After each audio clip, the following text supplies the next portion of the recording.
Baik, Tunggu, ini perkara tentang masalah anak Puasa anak kecil kecil. 5 tahun. Ya, yang pertama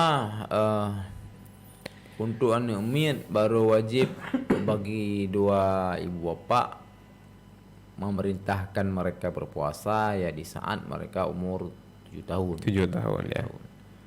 Dan di saat mereka umur 10 tahun kalau memang tidak mau wajib untuk kita berikan pelajaran seperti tapoh yang ringan berat kan. Ya. Jadi anak mantau di bawah 7 tahun, 5 tahun, 6 tahun, nyo perintah untuk you kalau wajib. Cuman kan you puasanya lebih good kan, lebih afdal. Tekedi pihana di puasa lu subuh bunga-bunga henuhan kali lagi makanan, kali lagi minuman, nyo hanam dah beda paksakan sih.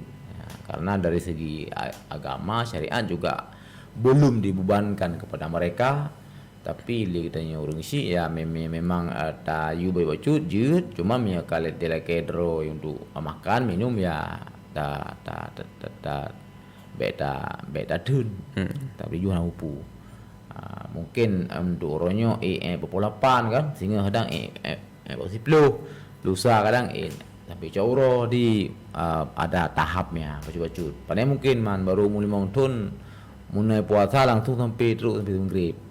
Kan? Tenten tahap betul. Jadi anak pupunya maknya artinya secara agama ya tidak berdosa kan. Dan anak kerapi sabuh kekurangan. Ketika anak dia yang 5 tahun baru 8 kali lagi minuman. Ya karena memang wajar mereka masih balita mungkin kan. Memang ilmu untuk menahan lapar dan minuman bendik dia paksakan tapi kinyan god haba agama sehingga dia sakit lian. Jadi dalam agama umur diutun yan baru wajib ada urang drone untuk niyu puasa dan salat bagi anak. Han ditim ya hanaji ke masalah. Umur 10 baru han ditim baru wajib po.